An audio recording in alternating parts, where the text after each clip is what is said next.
Hello everybody, my name's Emma Jackson and I am the clinical leader for mammography in Northern Europe for GE.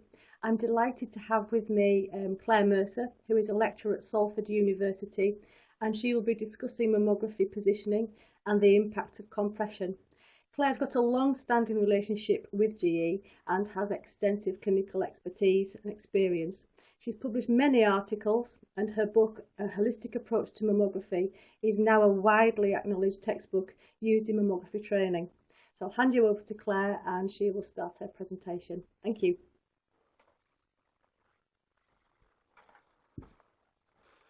Thank you, Emma. Welcome to the session, everybody. Today we're going to look at an update on mammography positioning and breast compression. So we're just showing this slide for you here just to quickly read through. So the session today has three main aims. We first are going to, I'm going to provide you with an overview of the challenges of mammography positioning and breast compression, because for those of you who do mammography, we know there are many challenges in positioning. We're then going to look at developing an understanding of the concepts for producing high quality mammography images. And then the last aim, we're going to look at developing some evidence-based techniques and look at the technology that goes to supporting some of our ongoing learning for continued professional development. So what I've done is broken this session up into hopefully three bite-sized chunks for you. So we're firstly going to look at a positioning review, and then we're going to focus specifically on breast compression.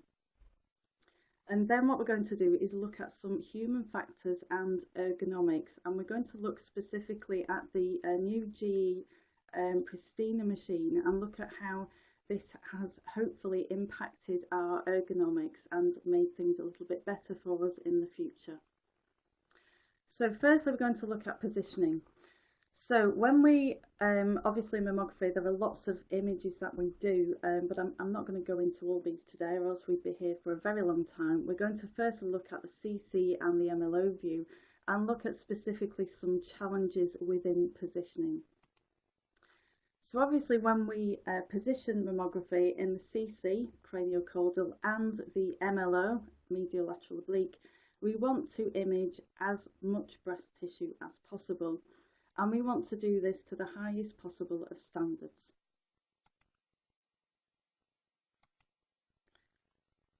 I'm just going to continue with my slides now. We now have, we're going to look at this CC image now. So when we're positioning on the CC, what we're looking at on the CC is that we obviously have some essential requirements to get. And we want to see the medial border clearly demonstrated.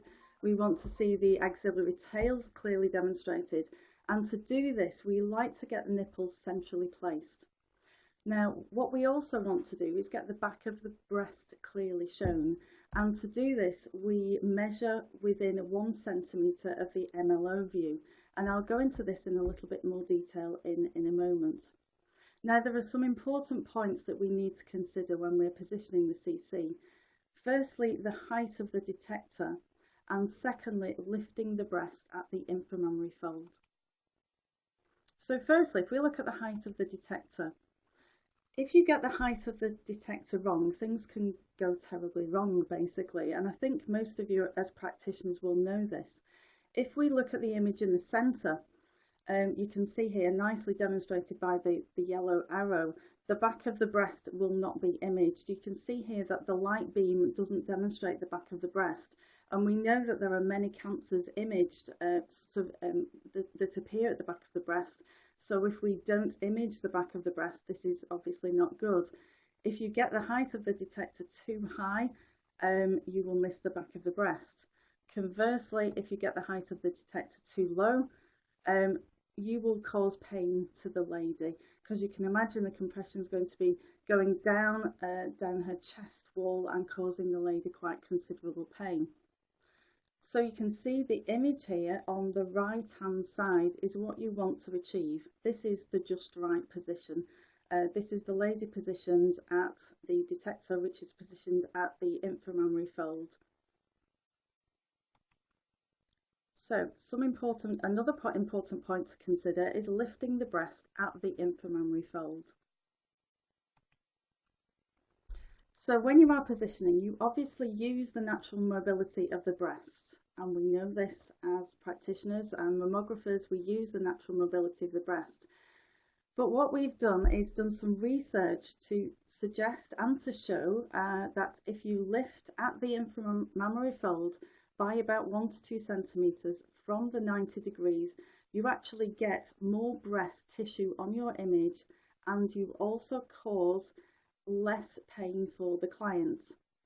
Now you obviously have to be very careful, because if you lift the detector too high, you will get the problem that we had before, and you can see this on the mirror image on the right. The back of the breast won't be imaged, so you have to be very, very careful. Now this is very nicely demonstrated here. I do apologise because the highlighter hasn't come on very well, but what this shows is a pressure map system of the breast. So a pressure mat has been placed around the breast tissue, and the breast has been compressed at 8 decanewtons, and this is the same client. And this is some research that was done at Lancaster Breast Screening Unit and with a research group here at Salford University and at the Nightingale Centre. And we compressed ladies' breasts at 8 decanewtons at different breast positions. So you position the breast at 90 degrees at the inframammary fold, like I've just demonstrated, and then you position the breast in a very similar position, but you then lift by about 1 to 2 centimetres. And what you can see here on the right hand side, you don't get that the very harsh red line.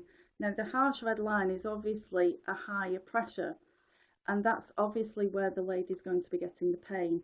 Now that is at the lady's chest wall, so you can actually imagine the pain that this lady's in. So research has supported the theory in the fact that we do need to lift at the inframammary fold. Once you've got the lady at the 90 degrees, you then lift again by about 1 to 2 centimetres and then place your lady in position. So we have research supporting our theory here of getting the lady in the right position. So if we just move on to talk about some more challenges when positioning, and we know obviously we do have quite a few challenges. I touched a little bit earlier on the 1 centimetre rule, which we can call it. It's estimated that between about 6 to 10% of cancers do actually lie near the chest wall, so it's very important to image the back of the breast. And what you can do is do a measurement, which we like to term as the 1 centimetre rule. And there are some automated tools for this assessment that are being assessed, and these were demonstrated at ECR this year in 2017. So if you just look at some images, this is how you would measure the 1 centimetre rule. You measure back from the nipple in the CC back to the chest wall or the pec muscle, and in the MLO, a 90-degree perpendicular back from the nipple to the pec muscle. Now if the difference is greater than 1 centimetre, you know that you have not got enough breast tissue on your CC image. So therefore you need to repeat your CC. It's as simple as that. However, we do need to do some more research in this area, because this measurement of the 1 centimetre was created quite some time ago, and more research does need to be done in this area.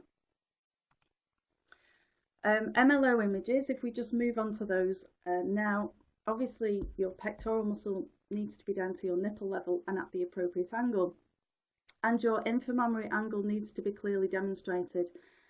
So how do you actually go about doing this? Well, the most important thing to do is select the right angle, and selecting the right angle for your MLO is one of the most important decisions you will ever take in positioning your lady or your client for a mammogram.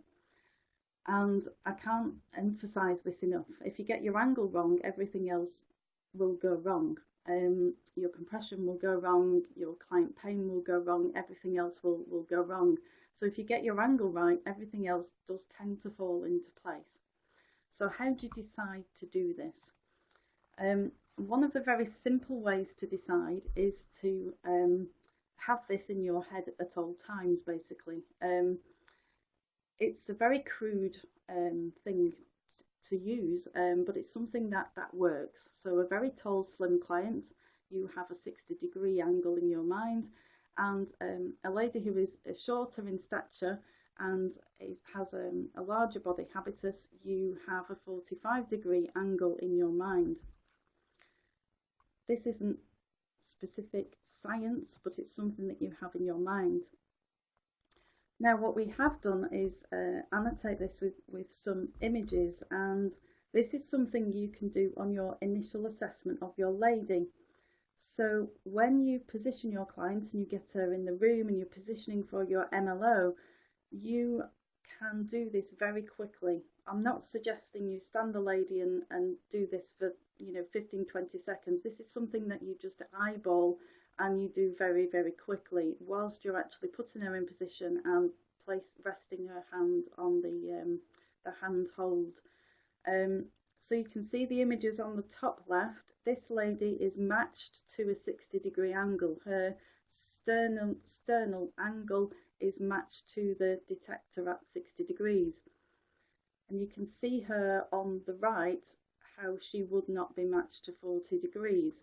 And you can imagine if you positioned her at 40 degrees, this lady would get a lot of pain up in her axilla, and if you compressed her breast at 40 degrees, it wouldn't really be compressed around the bottom of her breast. Now the lady on the bottom, you can see she's more matched to a 45-degree angle. So it looks a bit like the images we were looking at before. So if you have that in your head all the time, this is something that will really help you and support you in the future. Okay, so what happens if you get it wrong? So again, we can look at the pressure mapping again. So if you get it wrong, what we have here is again some pressure mapping. So again, this is work done by Helen Smith and our research team here. If you get it wrong, this is what happens. This is a lady who was positioned incorrectly. So a lady that should have been positioned at a 50-degree angle or a 60-degree angle and was positioned incorrectly. So you can see the red sections are where she was positioned incorrectly, and this is where she will be perceiving the pain, and the pressure points are in red.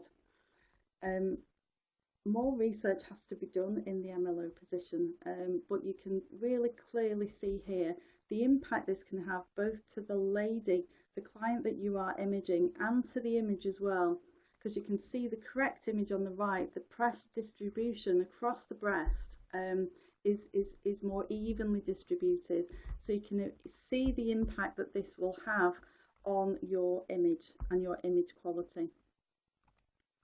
So I'm just going to do a section summary of this section. So if we remember back to the CC, we need to increase your inframammary fold at the inframammary fold when you're positioning in the CC by 1 to 2 centimeters, and this will increase the amount of breast tissue imaged and make it less painful for the client, because you won't have those high pressure points near your chest wall. You need to match your detector angle to your client in the MLO, and this could improve the amount of breast tissue imaged, but we do need to do some more research in this area, and it will make it less painful for the client because we've shown that on the pressure mapping images. So what we're going to do now is go on to the second section. Now this section is looking at breast compression. So when we're looking at breast compression, obviously you must place your paddle in the centre of the breast. So you don't want to be applying your paddle and having your paddle in completely the wrong place. Your breast position must be optimal, as we've just talked about. If your position isn't optimal, everything else is going to go wrong. So why is it important to standardise your breast compression? Well, it's important for a number of reasons. So we're just getting back onto breast compression. So when we think about breast compression, we've got a study that was done quite some years ago now, about 5 years ago, looking at breast compression. And what we did is some work done by an MSc student at the University of Melanie Taylor and our research team here. We looked at breast compression and we imaged clients normally, and we looked at the difference in the change of breast thickness as you applied breast compression, and we found these three zones. So when you apply compression between 0 and 9 decunewtons, you obviously get a great change in breast thickness. As you apply breast compression from 13 decunewtons upwards, there is not much point in continuing to apply breast compression because your thickness does not change that much.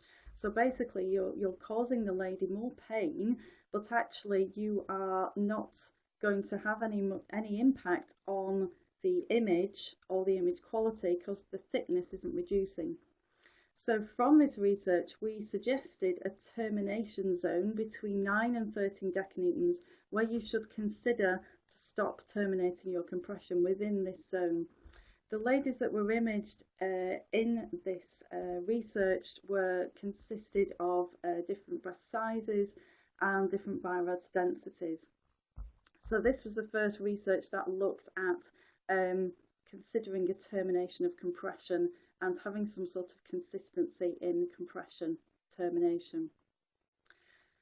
More research has been done both in the UK and most recently in the Netherlands by Gunver Wade this year in 2017, looking at compression variation. Now in the UK, the compression variation is wide between 47 and 163 newtons, where in the Netherlands it's ranged from 95 to 143 newtons. So you can see in the Netherlands the compression range is slightly smaller, but however there's still quite a range there. The study in the Netherlands was larger. There were 18,000 clients. But interestingly, the study in the Netherlands noticed that the compression force alone had a negligible impact on dose. So what does this actually mean? What does all this mean? Well, actually, the wide variation, there is a wide variation in compression, and we don't really have any consistency.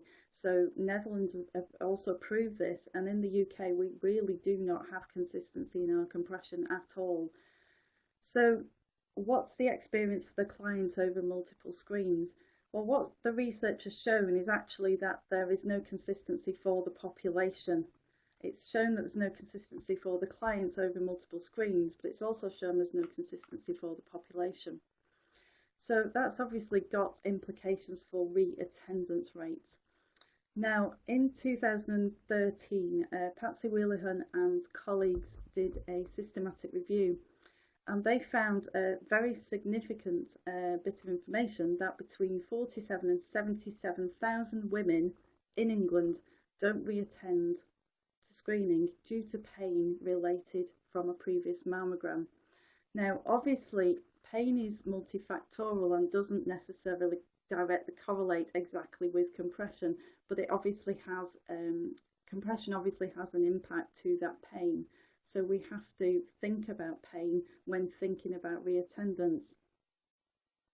But what we need to do now is think a little bit more about the force that we're applying and think about the individual client, because everybody's got different size breasts. So if you're applying a force to one lady, the pain she's feeling is going to be very different. So the pain I'm feeling is going to be very different to the pain that you're feeling, because we all have different size breasts. So if you apply a 10 decunewton force to my breast, it's going to be a very different pain or discomfort, we should say, to what you are feeling, because our breast areas are different.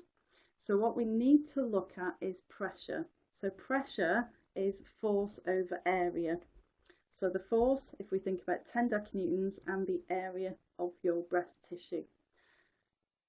So if we think about pressure, we think about standardizing pressure, because if we're standardizing pressure, we can standardize pressure for an individual client. And that's a really interesting thing to think about, because if we standardise pressure for an individual client, that means that that patient, that client, every single time she attends for breast screening or a symptomatic image, can get exactly the same experience every single time she attends. Now that's quite massive, isn't it, when you think about it? Because every time she goes, she wouldn't have a different pain or a different pain tolerance. She'd have exactly the same experience. So there is companies, Sigma Breast Screening have brought out a pressure paddle, and what it does is that it could have an impact in that it can standardise pressure and standardise breast screening, so it could improve reproducibility. This could mean we can have a consistent quality, improve patient satisfaction, and prevent over and under compression. So this has got very big benefits in the future. So if we look at a section summary now before we go into the next section, we've looked at breast compression, and there's a wide variation. This can lead to an inconsistent client experience. We have implications to reattendance rates, and we are working with and using 9 to 13 decanewtons, and it's been suggested as our rate for ceasing breast compression. We also know that standardisation of pressure will or may be beneficial, but I think it will be beneficial for standardisation in an individual client. So that will mean we can get a consistent image quality, we can improve reproducibility for that individual client over and over again, and she'll have a better client experience. And that will mean she will then hopefully reattend for breast screening. Okay, so we're going to move on now to our final section on human factors and ergonomics. Now, we know as mammographers, breast screening practitioners, that work-related musculoskeletal disorders are, they impact on us. They're a wide range of degenerative disorders, and they're an occupational hazard for us. They're caused by repetitive movements or awkward movements, and examples are carpal tunnel syndrome, tendinitis, tension neck syndrome. And I think we all know as practitioners people who have had these or who are experiencing these at the moment.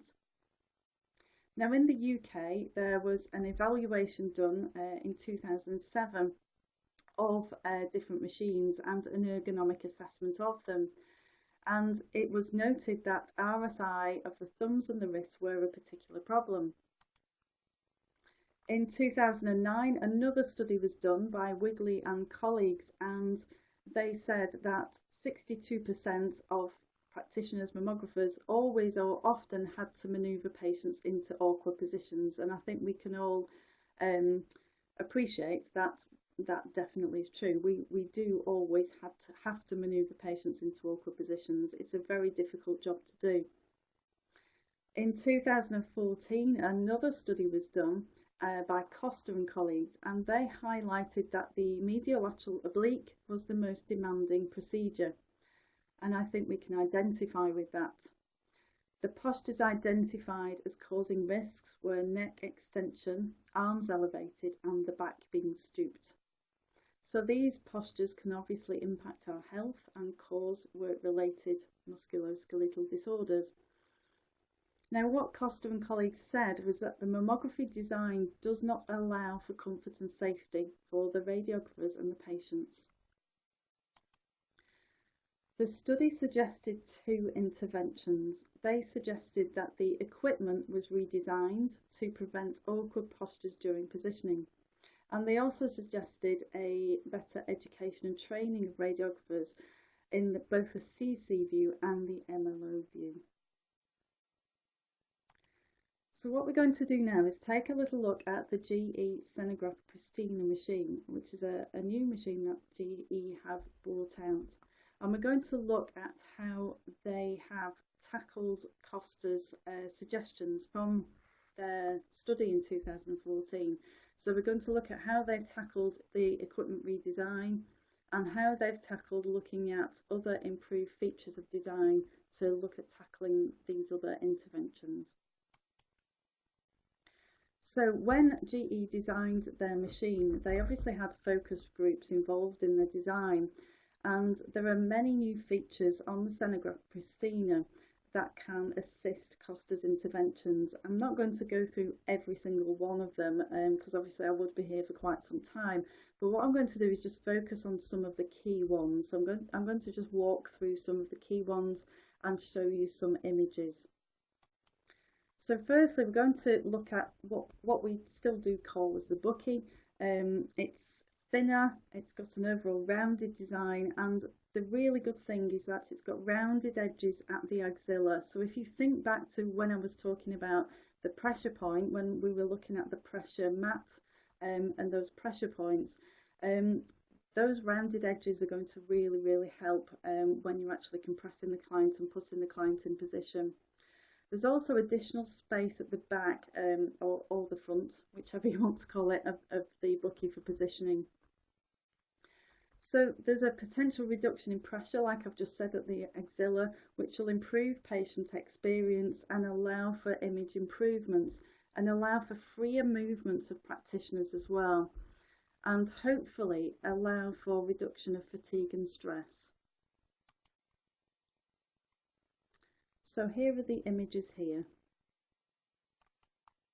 So we have the rounded design, as I was saying, and you can see here very clearly that as I was just saying, there's a rounded design to the edge of the detector, and the detector has got more, the bucky, as we still call it, has got more space at the front. So when you're positioning in the CC especially, you can get more access to the patient, and this is a really improved feature of this machine. And I think for those of you who've been using GE for quite some time, you will really see the benefits of this when you're positioning. The control button has got preset angles for defaults and obviously a one soft press as well. The paddle can also be removed by a push button. This is going to reduce the movements required by the staff, and then hopefully there will be a potential reduction of fatigue and stress as well. And here are just some images of those nice sort of soft touch buttons here that you can see.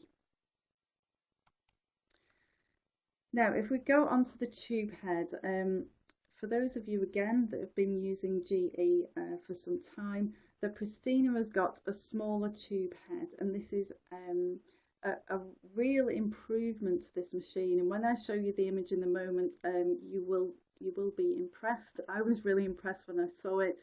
It's going to have a big impact. We'll be able to really position the patient a lot better.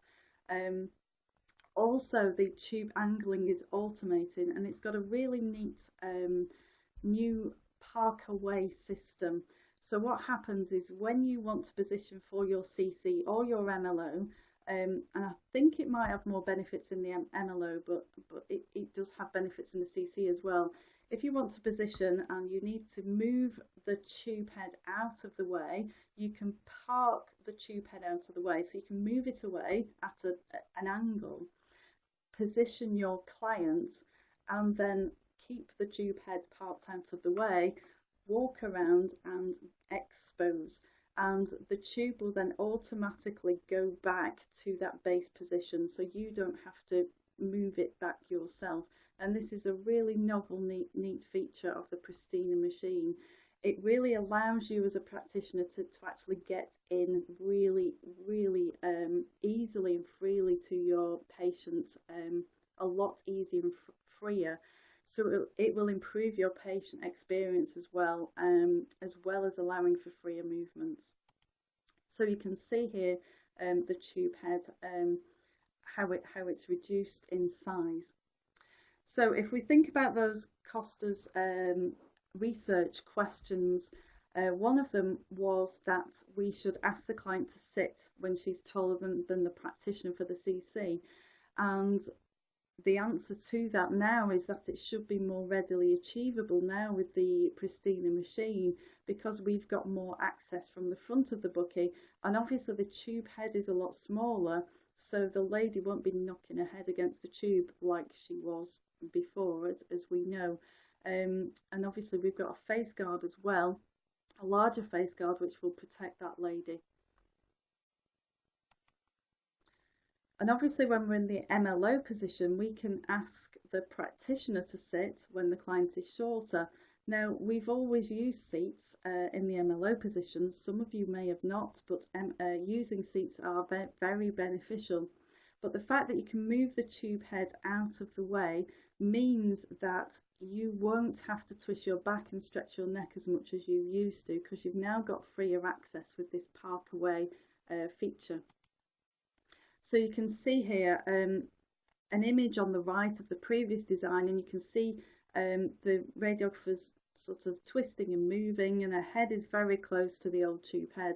Whereas in the new design, you can see, I know we've not got a patient in there, but you can see that the tube head has moved out of the way. So you can imagine that that practitioner would have more movements because of the less bulky tube head. So we've just gone through the tube head movements. So now we're just going to quickly look at the universal face shield. Now this is a lot larger now, and this will stop hair and shoulder artifacts. Now there's no need to change this shield for different tasks, which is a great benefit on this machine. There's obviously now potential reductions in the number of technical repeats, because obviously the face shield is larger, so it will stop the hair coming on. The lady will also be more comfortable as well. So if we just look at the face shield, you can see here it's really quite large, and when you first see it, I think the temptation is to think that that face shield is too large, but when you actually go to use it with a patient, you can see that the patient's head fits on it really nicely and comfortably, and you can see how this will have a beneficial impact on when you position. From the side, you can see the side view is nice and sleek. Now, a very good feature as well is the illuminated hand support for the client. It's a relaxing look for the client because it doesn't look like a hand support. On the old machine, there were conventional hand grips, which meant that the lady tensed. So when you put her in the oblique view, the lady tensed, didn't she? This hopefully will not happen because it's more of a hand support now. So they rest their arm on the machine, which will aid that relaxation of the muscles, and then this will assist you to get a better image. So there's improvements for patient experience and also improvements in compliance and compression rates. So you can see the hand support here. So you can imagine from a lady standing at the front of the machine, this hand support looks just like a nice illuminated light, but you can see from the side how it looks. It's very, very neat, and it works really well with a lady resting her hand on it. These are the foot pedals. I don't need to go into these in great detail, but they're obviously ergonomically designed and work very nicely, as did the old GE foot pedals. Now we're just going to talk a little bit now about the client assisted compression, which is a real unique feature of the Pristina machine. Now what this does is that it gives the client more control of compression. So it's twofold this, the benefits are twofold. It gives the client more control of compression, so it will reduce the patient's anxiety levels hopefully. But what it also does is that it will, as a mammographer, it will stop you having to move the manual knob, which the image that we can see on the top right, towards the end of the compression. Often many of us use that manual twist down to apply the final bits of compression. So we won't have to do that anymore. So this will help reducing our work-related musculoskeletal disorders. So the benefits of this are twofold, for the client and also for us. So there are four easy steps. I mean, really there's 3 easy steps, but basically you apply the compression for optimal position. So you get your lady in position, you do all the things I've been talking to you about. Make sure you get the position accurate, apply your compression, probably apply it to 4 or 5 decunewtons, maybe 6 decunewtons. Make sure you've got exactly the right position and the breast is fixed. The lady would have this in her hand already, so she's got this in her hand. She knows how to work it. It's so simple. It's got a plus and a minus button. It's a very simple thing to use. The lady has to add compression before she releases it. So you then say to the lady, okay, you now have control of your compression. The lady then increases her compression. If she wants to release it, she can only release 2 decunewtons in one go, but she always has to add it before she releases it. Now, trials have been done recently, not in the UK, but the trials that have been done have been proven to be very beneficial and are looking very positive. And I think this is going to have an improved patient experience, and obviously is going to reduce anxiety levels for the patient, because the patient's going to feel more in control of what's happening to them. And I think you know yourself, when you feel more in control of a situation, you feel less pressure. So hopefully we will see improvements in compliance and also in compression rates as well. But we do need to do some research into this. So this is a really novel thing that GE have introduced in their machine, and it's something we'd like to look at in a bit more detail. This is for you GE users out there, you're going to be jumping up and down because we now have a touchscreen panel. I don't need to go into this in great detail. Obviously the buttons are light to press, which is going to lessen our strain on the hand tendons as well. Reduction of fatigue and stress of the practitioners. So a very, very good introduction here from the machine. So a section summary here of the last section. There's some very good ergonomic designs and unique features of the Pristina system, and I'm sure that these are now going to assist the practitioner's working routine. And we hope that they are also going to have an impact on work-related musculoskeletal disorders in the future by reducing those. And I think we've shown that there are several areas that we can see already that are going to assist us here. So I'm just going to conclude my presentation now, but I'm quickly just going to go through each section just to make sure that you've got the key points. So in the positioning section, when you position in your CC, you increase by 1 to 2 centimeters at the inframammary fold. When you position your MLO, you match your detector angle to your client, and both of these could improve the amount of tissue imaged, making it less painful for your clients. When you're thinking of compression, at the moment we don't have a great deal of consistency, and this obviously has implications for reattendance. So at the moment we're suggesting 9 to 13 decunewtons as a cessation rate, but standardisation of pressure is beneficial and we need this in the future, and the Sigma paddle is something that we need to work with going forwards, and we need ongoing studies into this. The third section, looking at human factors and ergonomics. I think we've seen that the unique features and design of the GE Seno Pristina system seem to assist the practitioner's working routine, and hopefully is going to have a positive impact and reduce our work-related musculoskeletal disorders for the future. So thank you very much for your time and listening and putting up with all the technical faults. I just want to extend my thanks to the Gateshead Health Foundation Trust in Grindon Lane for letting me use their Pristina system, and obviously my research collaborators and clinical collaborators and the photographer Jill Brett.